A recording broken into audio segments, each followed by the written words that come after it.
अस्सलामु अलैकुम वरहमतुल्लाहि वबरकातुहू। इन्नल हम्दुलिल्लाह वस्सलातु वस्सलामु अला रसूलिल्लाह अम्मा बाद।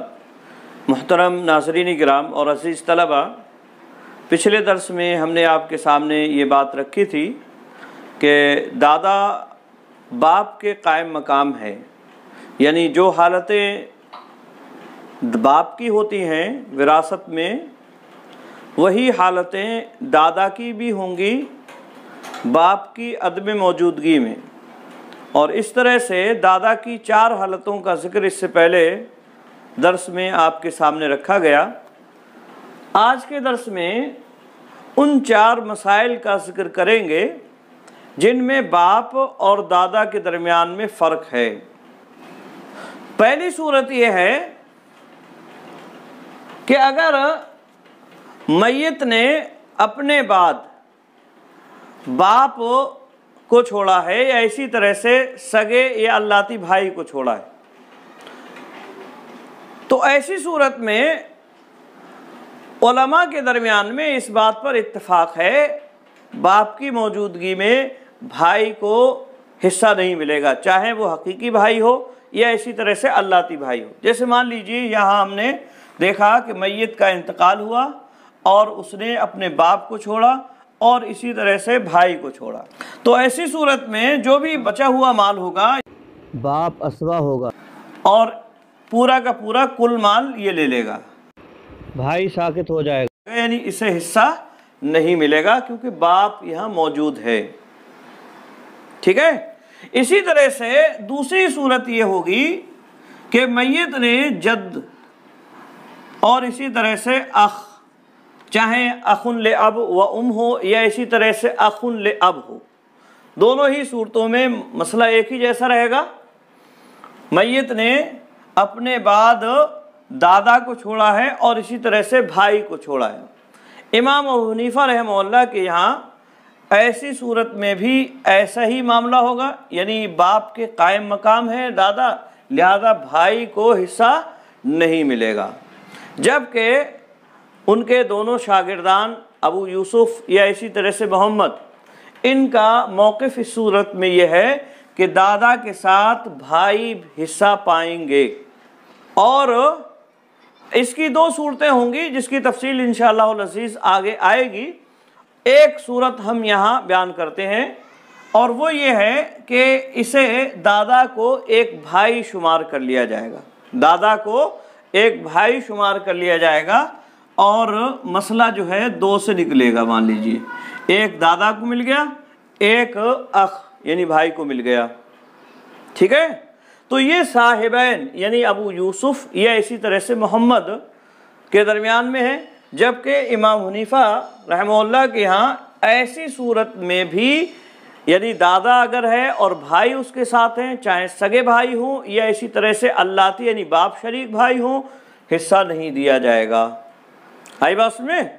तो ये याद रहे, ये एक फ़र्क है, यानी बाप और दादा के दरमियान में ये एक फ़र्क हुआ। इसी तरह से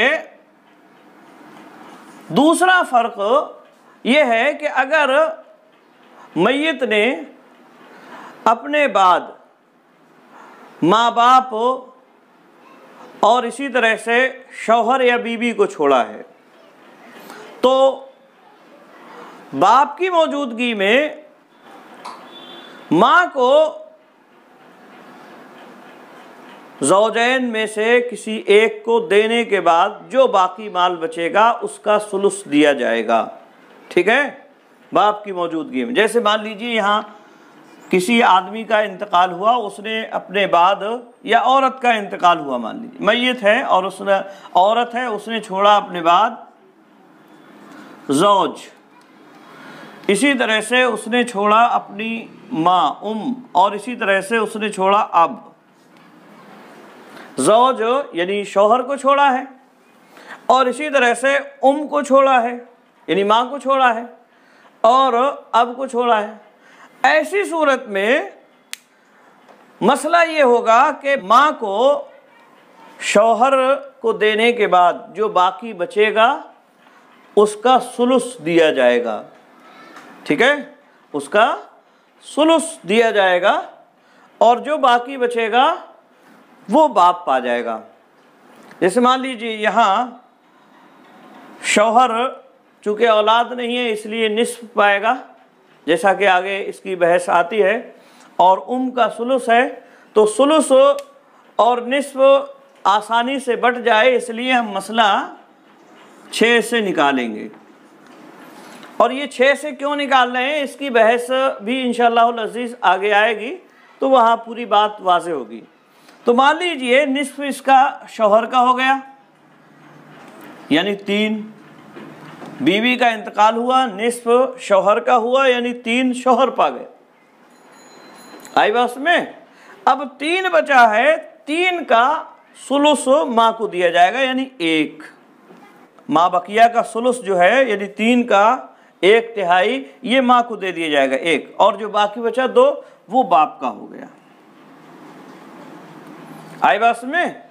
तो ये है असल में उसूल और ज़ाब्ता कि अगर ये सूरत बनती है शौहर छोड़ा है या बीवी छोड़ी है और इसी तरह से माँ बाप भी हैं, तो शौहर या बीवी को देने के बाद जो बचेगा उसका 1/3 माँ को मिलेगा और बाकी बाप असबा होने की वजह से ले लेगा।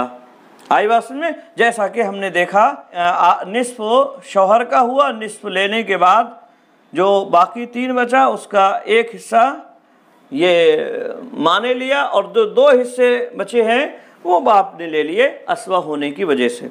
और इसकी वजह यह है, आगे इंशाअल्लाह अज़ीज़ इसकी वजह भी आएगी, क्योंकि अगर हम ऐसा नहीं करते हैं तो माँ का हिस्सा ज़्यादा हो जाएगा, बाप का हिस्सा कम हो जाएगा। ठीक है?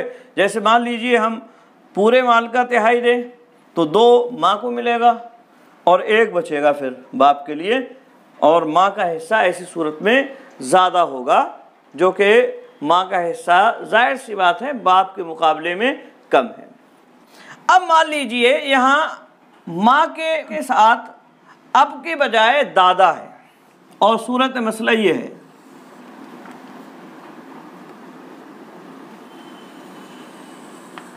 सूरत मसला जो है वो ये है, ज़ौज, और जद। ऐसी सूरत में शौहर को देने के बाद नहीं बल्कि कुल माल का सुलुस पाएगी। पहली सूरत में अगर बाप है तो माँ बकिया का सुलुस पाएगी। ठीक है? माँ बकिया का सुलुस पाएगी, शौहर या बीवी को देने के बाद जो बच्चा है उसका सुलुस पाएगी माँ, इस पे इत्तेफाक है। लेकिन अगर बाप की जगह दादा है तो ऐसी सूरत में ये कुल माल का सुलुस पाएगी। ज़ौज का आधा है, माँ का सुलुस, इसलिए वही मसला हम 6 से ही निकालेंगे, और निस्फ हो गया यानी 3 शौहर का, और 2 हो गया माँ का सुलुस, क्योंकि माँ का सुलुस है इसलिए 2 हो गया, और 1 बचा ये दादा का। ठीक है?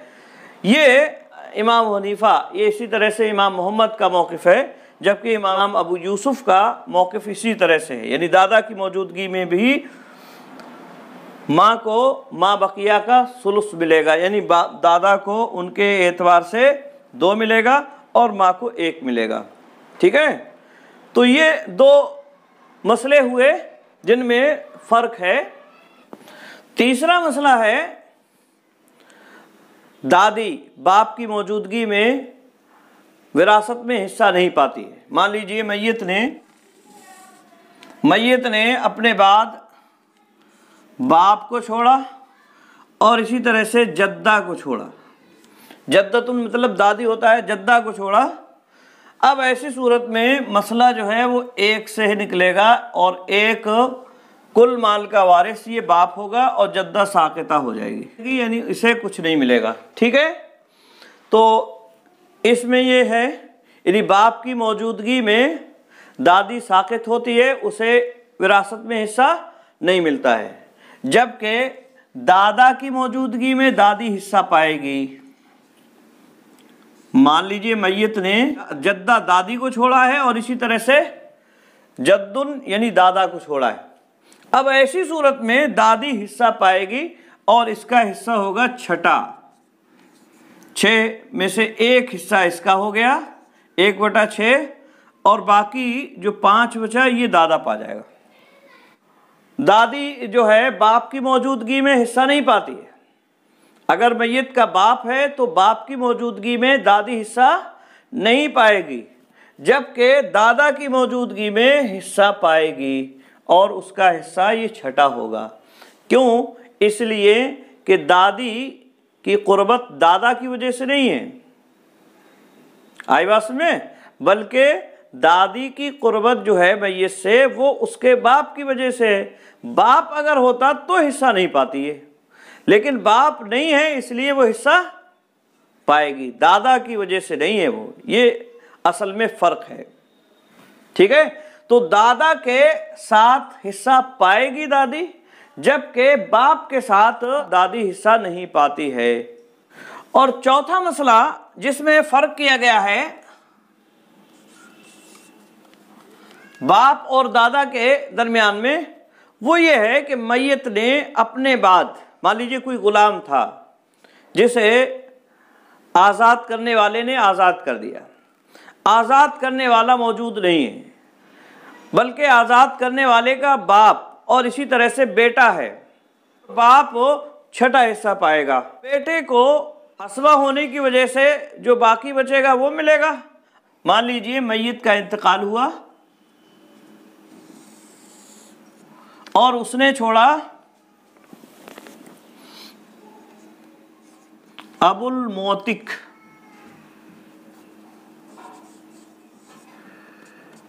अबुल मोतिक और इसी तरह से इब्नुल मोतिक।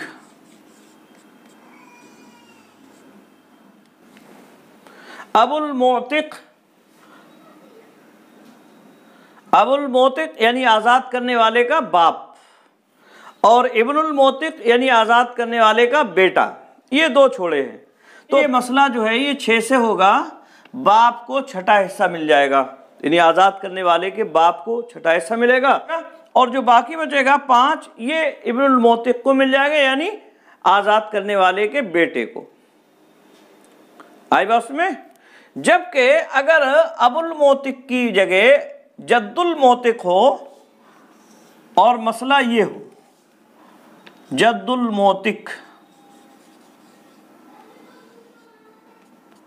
और इब्नुल मोतिक,